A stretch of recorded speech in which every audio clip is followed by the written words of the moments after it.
젊은 남녀가 커피숍에서 만나기로 약속을 했습니다. 두 사람이 서로 만나는 목적이 달랐습니다. 이 남자는 이 만나는 여성이 너무나 마음에 들고 또 용모도 참하고 또 싹싹해서 이제 프로포즈를 하려고 생각을 했습니다. 그런데 만나러 오는 이 여성은 좀 생각이 달랐습니다. 더 이상은 만나지 말자는 이야기를 하려고 만나려고 합니다. 자, 만나는 목적이 다르면요, 참 괴로워요. 얼마나 힘들겠습니까? 이 두 사람은 서로 좋아했죠. 이 남자는 제가 말씀드렸던 것처럼 용모도 아름답고 마음도 착하고 그래서 이 사람과 함께하면 좋겠다라는 생각을 했습니다. 그런데 이 여성은 이 남자가 마음에 들었어요. 인류대학을 나오고 좋은 직장을 다녀서 좋았는데 갑자기 이 직장에서 쫓겨났습니다. 그래서 이렇게 불안정한 상황에서는 있을 수 없다는 생각을 했습니다. 왜냐하면 이 여성은 집안이 가난했고 그 어려운 시절들을 많이 겪었기 때문에 이 불안정한 것에 대해서는 견딜 수가 없었던 거예요. 그래서 이 사람과 함께 할 수 없겠다라는 생각을 했습니다. 이 두 사람의 고민이 다 이해가 되죠? 이 사람들의 마음이 충분히 수긍이 됩니다. 자, 이런 갈등들은 이런 남녀에게만 있는 것이 아니라 우리 신앙인들에게도 갈등이 있습니다. 외적인 조건을 선택할 것인가, 사람을 신뢰할 것인가에 대한 선택 고민이 있죠. 사람을 믿을 것인가, 하나님을 믿을 것인가에 대한 고민들도 있어요. 사실은 우리가 정답은 압니다. 정답은 아는데 실제 상황에 들어가면요, 다른 결정을 내리는 것을 보게 됩니다. 이게 오늘 본문에 나오는 내용들이에요. 자, 오늘 본문은 아하스라는 왕에 대해서 말씀을 하고 있습니다. 이 아하스는 히스기야 왕의 아버지입니다. 자, 그러면 여러분들이 조금 정리가 될 것입니다. 이 사람은 20세에 왕이 되었는데 왕이 되고 난 그 다음 해에 최대의 위기를 맞이하게 됩니다. 이 아수르의 아하스 왕은 그 당시 친아수르 정책을 썼던 사람입니다. 그런데 그 주변에 있었던 나라, 지금 이스라엘이 북쪽과 남쪽으로 나눠진 상황인데 이 북쪽 이스라엘과 그 옆에 있는 아람이라는 나라, 지금으로 말하면 시리아죠. 시리아라는 이 두 나라는 아수르에 대해서 결사반대하는 나라였습니다. 그런데 원래 이 북이스라엘하고 아람, 수리아가 사이가 안 좋았어요. 원수지간이었는데 아수르라는 적을 앞에 놓고 이 두 나라가 손을 잡은 겁니다.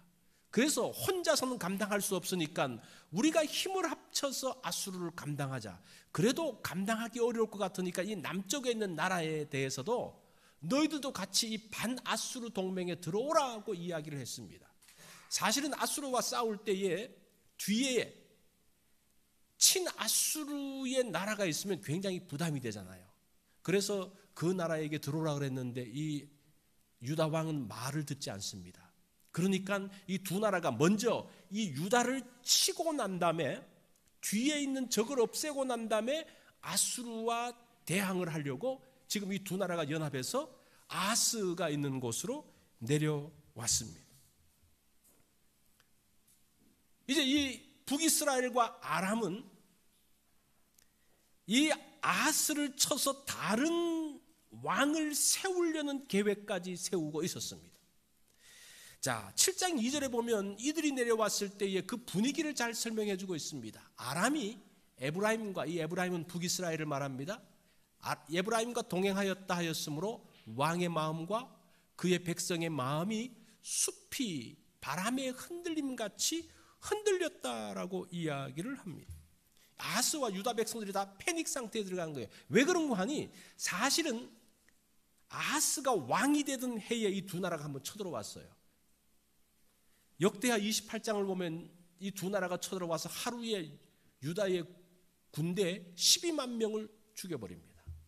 그러니까 엄청난 일이 벌어진 거죠. 그런데 그 나라가 다음에 또 내려오니까 이 아스 왕뿐만 아니라 모든 백성들이 그냥 두려움 가운데 있었습니다. 자, 이런 위기 상황에서 이사야 선지자가 나타나서 이야기를 합니다. 뭐라고 말합니까? 왕이여 걱정하지 마십시오. 7장 4절에 보면 이들은 연기난 두 부죽갱이 그루터기에 불과하니 두려워하지 말며 낙심하지 말라고 이야기를 합니다. 왕이여 걱정하지 마십시오. 이 두 나라는 부직갱이밖에 안 됩니다. 그런데 이 아스는 그렇게 느껴지지가 않는 거예요. 왜 그래요? 자기가 당한 게 있잖아요. 아스는 확신이 없었습니다. 이사야가 또 말씀합니다. 사실은 그 11절 말씀이 이제 그런 내용들이야. 하나님께서 10절에 보면 여호와께서 또라는 말은 한번 이야기했지만 이 아스가 흔들리니까 다시 한번 이야기한다는 그런 뜻이 있습니다. 그러면서 왕이 못 믿으니까 이렇게 이야기합니다. 너는 내 하나님 여호와께 한 징조를 구하라 라고 이야기합니다. 원래 하나님은 징조 구하는 거 별로 안 좋아하세요.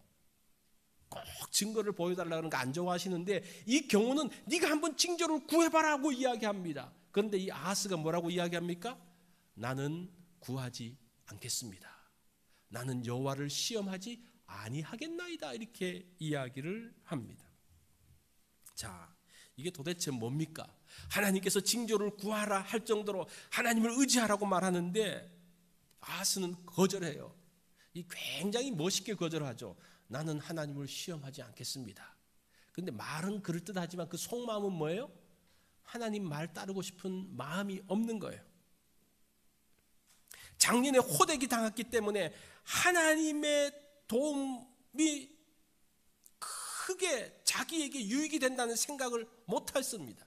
그런데 자기가 생각해 보니까 가장 좋은 솔루션은 뭔고 하니 저 강력한 나라인 아수르와 손을 잡으면 이 두 나라와 싸우면 일도 아니라는 생각을 하게 된 거예요.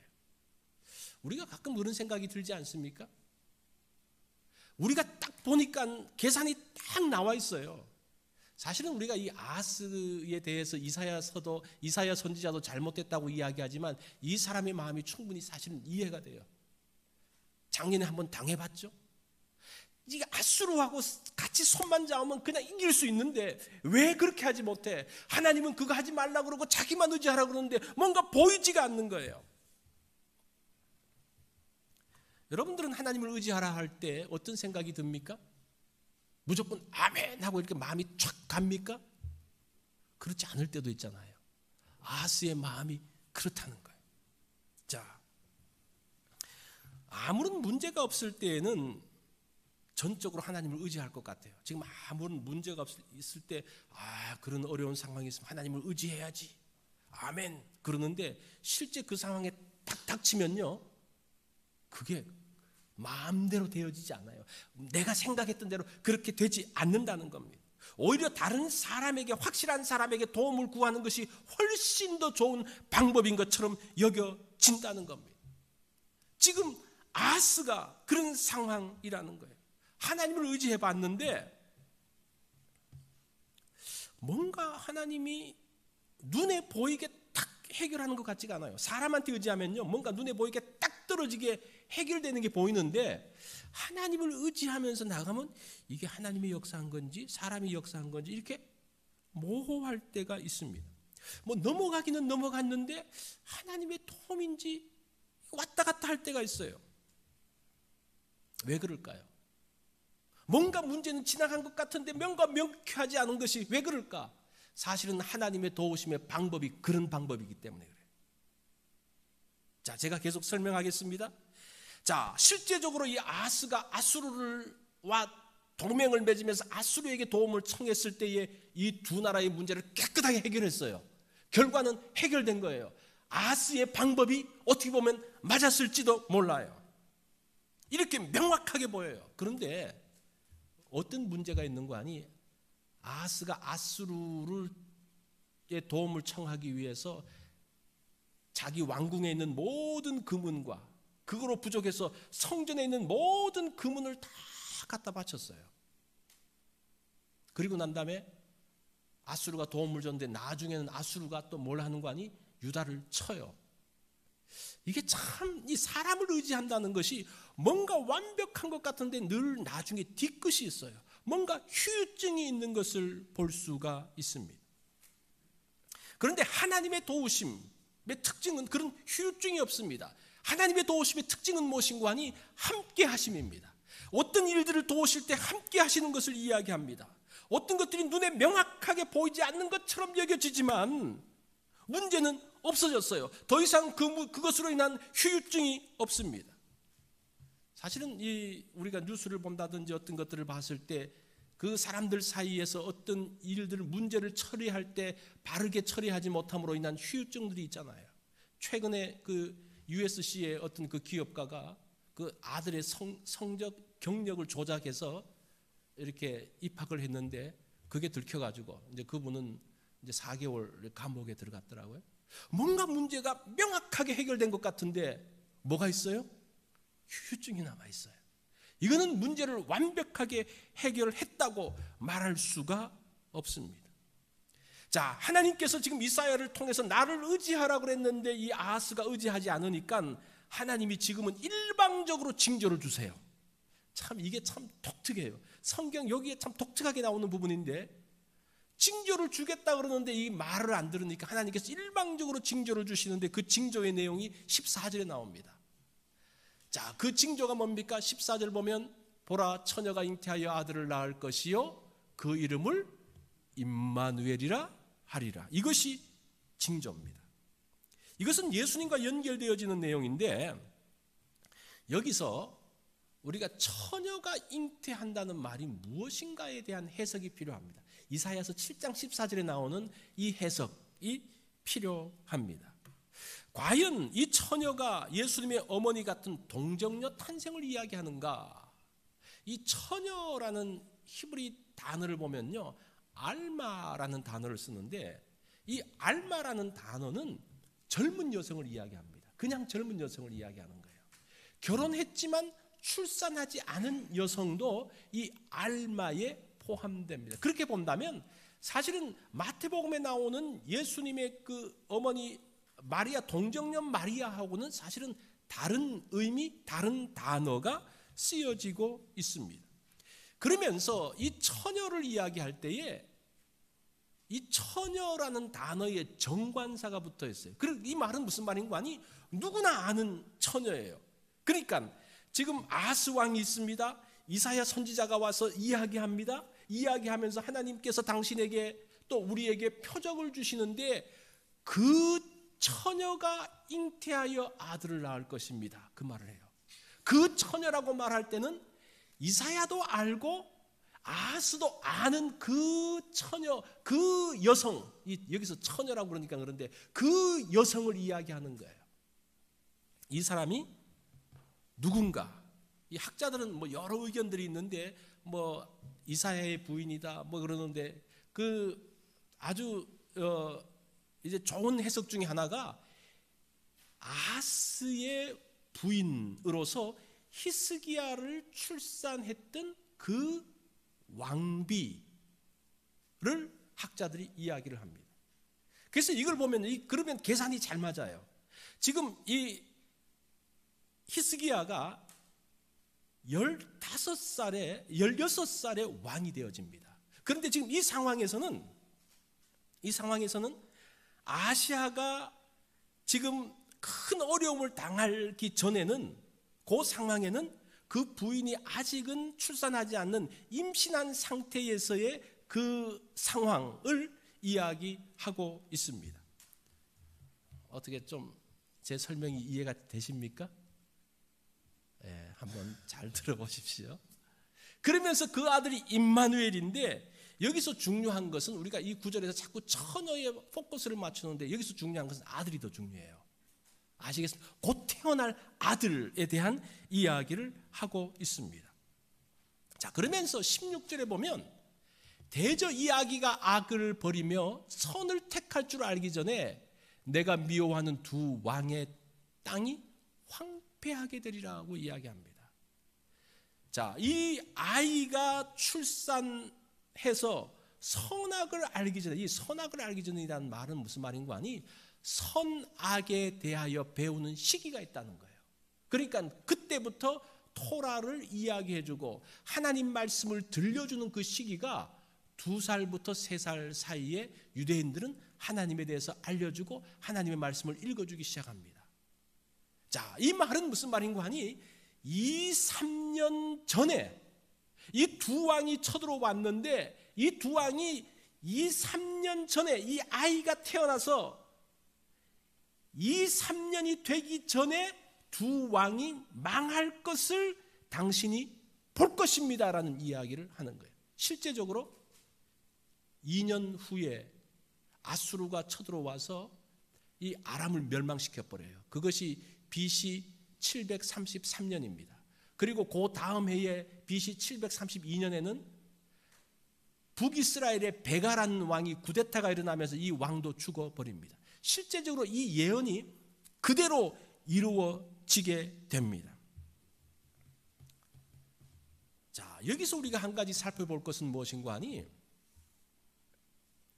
지금 아하스 왕이 2개의 나라 연합군 앞에서 정말 풍전등화의 위기 가운데서 어찌할 바 알지 못하는 상황에서 하나님의 징조, 처녀가 여성이 아이를 낳았고 그 아이가 선악을 알기 전 한 2년 됐을 때에 이 두 나라가 망한다는 예언이 그대로 이루어지는 것을 보게 되었다는 겁니다. 자, 이렇게 말하면 이렇게 볼 때에 지금 보세요. 아하스가 가졌던 해결 방식이 뭡니까? 아수르와 손을 잡고 이 두 나라를 멸망시키는 방식이었어요. 그런데 하나님께서 해결하는 방식도 어떤 방식입니까? 아수르를 통해서 이 두 나라를 멸망시키는 방식이었습니다. 하나님의 방식과 아하스의 방식이 똑같아요. 그러죠? 똑같은 방식인데 사실은 결과가 다릅니다. 어떻게 결과가 달라요? 하나님께서 역사하셔서 그 문제를 해결했을 때는 아까처럼 후유증이 없다는 거예요. 그런데 이 아하스가 했던 그 방식을 했을 때는 엄청난 후유증 가운데 들어가게 됩니다. 이런 생각을 하죠. 아하스가 했던 것처럼 똑같이 아수르가 이 두 나라를 멸망시킨 게 아니냐. 그런데 사실은 딱 그렇다고 말할 수가 없어요. 이 두 나라가 아수르의 공격을 한 번 받아서 망할 정도의 나라가 아니에요. 강력한 힘을 갖고 있는 나라였습니다. 그런데 그 두 나라가 완전히 망하게 된 것은 뭡니까? 하나님의 방식대로 망하게 되었다는 겁니다. 사실은 나중에 아수르가 멸망하고 바벨론이 멸망하는데 이 두 나라는 그렇게 쉽게 그 공격을 받아서 쉽게 멸망할 나라들이 아니에요. 그런데 하나님께서 그 두 나라에 대해서 너희들은 멸망할 것이라는 그 하나님의 계획과 하나님의 그 예언으로 인해서 그 두 나라가 완전히 무너지는 것을 보게 된다는 거예요. 사람들은 모르죠. 사람들은 똑같이 아수르를 통해서 어떤 일들이 벌어졌기 때문에 아수르의 말이 맞지라고 말할지 모르지만 지금 이런 상황은 오히려 하나님의 예언대로 이루어졌다는 것을 말하고 있다는 겁니다. 그리고 이 아하스가 이 일을 겪고 난 다음에 이 두 나라가 멸망하고 난 다음에 이 아하스가 어떻게 하는 거 아니? 역대하 28장 24절로 25절을 보면요, 아하스가 하나님 전의 기구들을 부수고 여호와의 전 문들을 닫고 예루살렘 구성마다 제단을 쌓고 우상이 제단을 쌓고 유다 각 성읍에 산당을 세워 다른 신들을 분향하여 그 조상들의 하나님 여호와를 진노하게 하였더라. 이 아하스가 이 일 끝나고 난 다음에 완전히 절반이 돌아갔어요.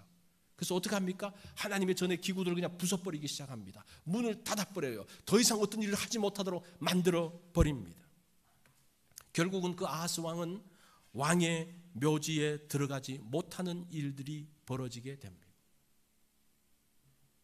자, 이러한 일들, 그래서 우리가 하나님의 역사하심을 볼 때에 그 하나님의 역사하심을 우리가 정확하게 관찰하지 않으면요, 이게 그냥 사람을 통해서 해결된 것 같은 착각이 들 때가 굉장히 많아요.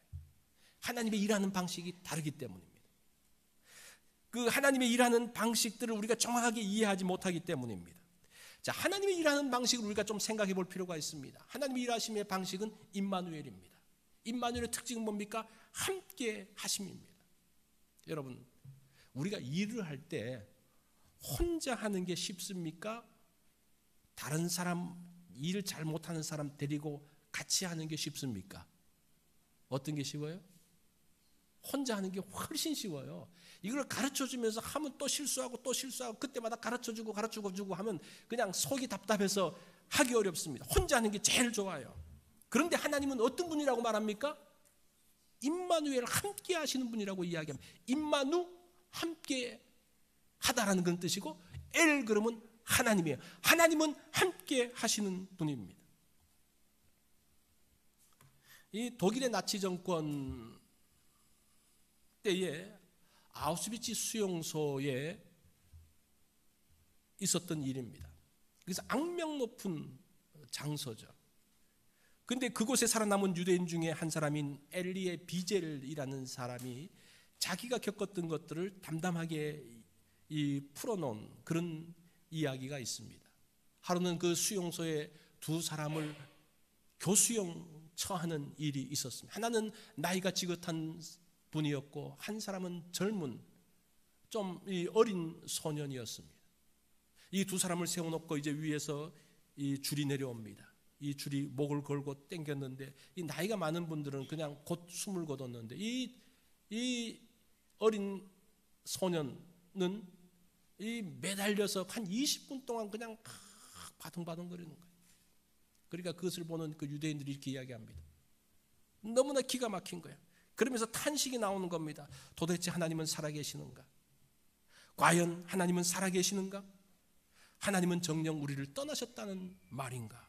그런 탄식 가운데서 그걸 보고 있는데, 그런데 이 엘리제 비젤 마음 가운데 갑자기 한 생각, 한 마음의 감동이 들면서 그 어떤 그 마음 또는 하나님의 음성이 들리기 시작하는가 하니, 나 여호와 너희 하나님은 지금 여기 있다. 나는 교수대에 매달린 저 소년과 함께 매달려 있고 저 소년과 함께 아파하며 고통당하고 있다라는 그 음성, 그런 그 마음의 감동이 확 일어났다는 겁니다. 그러면서 그가 그 이후에 그런 그 극한의 어려움, 그 고통 가운데서 하나님께서 나와 함께 계신다는 그 사실 때문에 그가 많은 어려움들을 극복하게 되었다는 이야기입니다. 하나님은 과연 우리와 함께 계셨을까? 하나님은 과연 우리와 함께 하십니까? 실제 우리와 함께 하십니다. 요한복음 1장 11절에 보면 그 하나님이신 예수 그리스도가 자기 땅에 오매 자기 백성이 영접하지 아니하였다라고 이야기합니다. 예수님도 우리와 함께 하시기 위해서 이 땅에 오셨는데 어떤 일을 벌어졌습니까? 자기 땅의 백성들이 외면하고 있습니다. 예수님을 소외시키고 있습니다. 예수님을 향해서 귀신 들린 사람이라고 이야기를 하고 있습니다. 예수님을 십자가에 달 때 누가 이야기합니까? 그들의 같은 동족들이, 그 유대인들이 예수를 십자가에 달라고 이야기를 했습니다. 오히려 이 바라바를 놓아주고 이 예수를 십자가에 다는 것이 훨씬 낫다라고 이야기를 했습니다. 같은 민족들, 같은 형제들로부터도 외면당했던, 버림당했던 분이 예수 그리스도, 우리와 같이. 예수님이 십자가에 달렸을 때는 하나님마저도 고개를 돌리셨습니다. 그래서 뭐라고 이야기합니까? 엘리 엘리 라마 사막다니, 하나님 어찌하여 나를 버리셨나이까? 하나님으로부터도 외면당했던 그런 마음, 그런 감정, 우리가 가졌던 그 하나님으로부터 외면받는 것 같은 그 감정을 똑같이 느끼셨던, 그래서 우리와 함께 되셨던 그러한 분인 것을 보게 됩니다. 예수님도 십자가상에서 달려서 오랜 시간 동안 서서히 죽어갔던 우리의 그 죽음의 현장, 이 소년이 그 가운데서 매달려서 서서히 죽어가면서 고통당했던 것과 똑같은 고통을 당하셨기 때문에 그 고통의 현장에 너희와 함께 있다라고 말씀을 하고 계신 거예요. 그분이 임마누엘이라는 겁니다. 지금 그 예언을 아하스 왕에게 지금 이야기하고 있는 거예요. 하나님은 함께 하시는 분이라는 거예요. 어떤 전쟁 가운데서 한 번 도와주고 끝나는 것이 아니라 함께 하시고 함께 지키시고 함께 그 일을 행하시는 분이라고 이야기를 하고 있습니다. 우리가 소외당한 것들에 대한 그 아픔이 얼마나 큰지 몰라요. 그 외로움, 버림받은 것 같은 그런 마음. 버림당하신 예수님이 이렇게 말씀하십니다. 이사야 53장이죠. 그는 주 앞에서 자라나기를 연한 순 같고 마른 땅에서 나온 줄기 같아서 고운 모양도 없고 풍채도 없은즉 우리의 보기에 흠모할 만한 아름다운 것이 없도다. 그는 멸시를 받아서 사람에게 실어 버림바 되었으며. 예수님도 실어 버림바 되었다라고 이야기해요. 무시당하고 거부당했다라고 이야기를 하고 있습니다. 왜 예수님이 벌어졌을까요? 왜 그가 버림을 당합니까? 그가 찔림은 우리의 허물을 인하며 그가 상함은 우리의 죄악을 인함이라. 그가 징계를 받음으로 우리가 평화를 누리고 그가 채찍에 맞음으로 우리가 나음을 입었도다. 우리와 함께 임마누엘로 계시면서 함께 고난당하신 그분이라고 이야기를 하고 있습니다. 우리가 소외당할 때, 건강하지 못해서 홀로 병원에 있을 때에, 심지어는 그 죽음의 위협이 왔다 갔다 하는 상황 가운데서 심각한 위협과 고통 상황에서 그때에도 임마누엘, 우리와 함께 계시는 그 하나님을 말씀하고 있습니다. 우리와 함께 하신다는 거예요.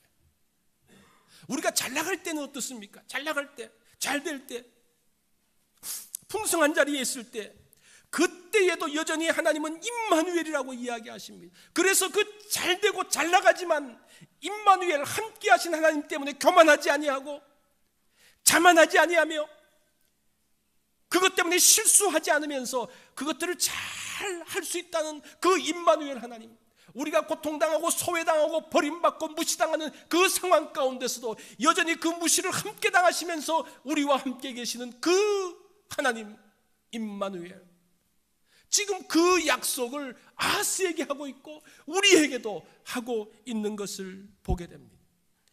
그렇기 때문에 우리가 넘어지지 않는 거예요. 우리가 넘어지고 실망하고 낙심하고 하나님을 떠나는 것은 이 함께 하시는, 나의 고통의 현장에서도 함께 하시고 함께 계시는 그 하나님을 보지 못했기 때문에, 나만 생각하고 나만 봤기 때문에, 나 혼자 벌어진 것처럼 여겨졌기 때문에 그 모든 신앙들을 떠나게 되는 것을 보게 됩니다. 우리가 잘 아는 이야기가 있죠. 일본의 그 도쿄올림픽 때에 스타디움을 확장하기 위해서 지은 지 3년 된 집을 허는데 거기에서 도마뱀 한 마리가 나왔다 그러잖아요. 도마뱀이 꼬리가, 이제 꼬리는 뭐 잘라지니까 아마 꼬리보다 더 위에 부분, 잘라지지 않는 그 부분에 못이 박혀 있는 그 도마뱀을 발견하는 거예요. 근데 보니까 이 도마뱀이 살아있어요. 그 집이 3년 되어진 집인데 어떻게 이렇게 살아있을까? 이제 그것을 가지고 이 도종환 시인이 이런 에세이 집을 썼습니다. 그때 그 도마뱀은 무슨 표정을 지었을까? 이 표정이 궁금한 거예요. 자, 그 에세이 집을 잠깐 읽어드리면, 사람들은 3년 동안이나 도마뱀이 못에 박혀서 움직이지 못한 상태에서도 살아남은 사실이 몹시 궁금했습니다. 그리하여 원인을 알아보기 위하여 즉시 사흘 동안 공사를 중단했습니다. 도대체 이 도마뱀에게 어떤 일이 일어났는지 지켜보려고 했던 것이지요. 그랬더니 하루에도 몇 번씩이나 다른 도마뱀 한 마리가 먹이를 물어다 주는 것이 관찰되었습니다. 바로 항상 함께 있어준 또 다른 도마뱀의 사랑 때문에 기적이 일어났던 것입니다. 도대체 먹이를 날라준 도마뱀이 못에 박힌 도마뱀과 어떤 사이인지 대해서는 아무도 알지 못했습니다. 어미와 새끼 사이일 수도 있고, 한 형제 자매일 수도 있고, 부부 사이일 수도 있고, 아니면 친구 사이일 수도 있었을 것입니다. 중요한 것은 3년 동안이나 못에 박혀 꿈쩍하지도 아니한 채 고통당하고 있는 도마뱀을 다른 도마뱀이 살려냈다는 사실입니다. 어떻게 해요? 함께 있어주는 사랑 때문이었던 것입니다. 만약에 이 도마뱀이 친구인지 뭔지 돕는 도마뱀이 그가 이제 못을 뽑을 수 있는 힘이 있어서 못을 뽑았다고 한번 생각해 보세요. 그러면 이 감동의 스토리는 전달되지 않습니다. 중요한 것이 뭐예요? 3년 동안 함께 있었다는 것이 감동인 거예요. 자, 하나님께서 우리의 삶들 가운데 역사하실 때에 하나님께서 우리의 문제, 어려움들 단번에 해결해 주면 제일 깨끗하죠. 그런데 왜 해결하지 않고 그 어려움 가운데를 그냥 방치하시는 것 같은, 그것을 두시는 것 같은 것을 보여주십니까? 그런데 여기서 중요한 것은 방치하는 것이 아니라 그 어려움의 순간, 그것이 1년, 2년, 3년, 10년 혹은 15년, 20년 많은 시간 동안 하나님께서 그 가운데서 함께 하시고 도우시고 지키시고 하셨던 그 함께 하시는 하나님, 그 하나님이 임마누엘이라는 거예요. 얼마나 놀랍습니까? 왜 도대체 하나님은 우리 가운데서 그 어려움 가운데서 그 오랜 시간 가운데서 함께 하십니까? 그 일이 의미 있기 때문이라. 의미 있는 일이기 때문에. 그것을 통해서 하나님의 결국적인 목적은 성숙이잖아요. 우리를 성숙시키는 하나님의 목적인데 그 의미 있는 일에 하나님이 함께 참여하고 계시는 거예요. 그것 때문에 우리가 아파하고 눈물 흘리고 고통스러워하고 좌절하고 절망했던데 그 오랜 시간 동안 여전히 하나님은 마치 이 도마뱀의 친구가 함께 있는 도마뱀이 그에게 먹이를 물어다 주면서 함께 했던 것처럼 우리와 함께 하시며 지키시고 보호하셨던 그 하나님, 그분이 누구라는 겁니까? 임마누엘, 함께 하시는 하나님이라고 말씀을 합니다. 결국은 그 하나님을 우리가 알기에 그 은혜를 아는 사람은, 그 사랑을 아는 사람은 다른 사람을 향해서도 함께 할 수 있다는 거예요. 이 작가가 이 책에서 이 머릿말, 좀 작가의 글이라는 걸 썼는데 한번 들어보십시오. 꽃도 잃고 열매도 다 빼앗긴 나무를 보고 사람들은 실패하였다고 말하지 않는다. 지금이 다만 겨울이기 때문이라 생각한다. 그 나무들이 결국은 다시 숲을 이루고 산맥을 만들 것임을 알게 된다. 앙상한 나무를 보면서, 여러분, 꽃도 없고 열매도 없고 그 앙상한 나무를 보면서 뭐라고 이야기합니까? 알지 못한 사람은 왜 저래? 저거 죽은 거 아니야? 끝난 거 아니야? 라고 그러는데 뭐라고 이야기한다는 거예요? 지금이 겨울이구나. 지금이 겨울이라는 거예요. 조금만 시간이 지나면 여기에서도 꽃이 피고 열매가 맺을 것을 보는 거예요. 보세요. 이 나무가 대지와 함께 있는 한, 이 땅에서부터 뿌리가 뽑혀지지 않고 땅에 뿌리를 내리고 있는 한, 그 나무는 가능성이 있다는 거예요. 앙상하지만, 비록 아무것도 없지만 엄청난 가능성이 그 가운데 있다는 것을 말하고 있습니다. 자, 우리의 모습 가운데서도 마찬가지죠. 모든 것을 다 빼앗긴 것처럼 보여지고 정말 보잘것없고 앙상하고 정말 가능성이 없는 그런 상황 가운데서도 하나님이 임마누엘과 우리로 함께 하신다면, 그 임마누엘 하나님이 우리와 함께 하신다면 우리는 어떻게 된다는 거예요? 꽃을 피우고 열매를 다시 맺게 될 것이라고 이야기하는 거예요. 우리가 이런 하나님, 우리가 이것을 아는 게 얼마나 중요한지 몰라요. 아하스의 고민 다 이해가 돼요. 우리도 그렇게 했어요. 또 앞으로 그렇게 할지 몰라요. 그런데 하나 기억해야 될 것은 뭐라는 겁니까? 하나님은 우리와 함께 계신다는 거예요. 그 위기 상황에서도 우리와 함께 계신다는 거예요. 끝나고 난 다음에도 여전히 우리와 함께 계신다는 겁니다. 그 하나님의 함께 하심과 함께 가면요, 어떤 후유증이 없다는 거예요. 하나님은 여전히 아무것도 없는 상태에서도 하나님의 은혜를 계속적으로 공급하시고 우리와 함께 계시면서 또 다른 꿈을 만들어 가신다는 겁니다. 그 임마누엘 하나님, 그분이 우리의 하나님입니다. 우리 다 같이 기도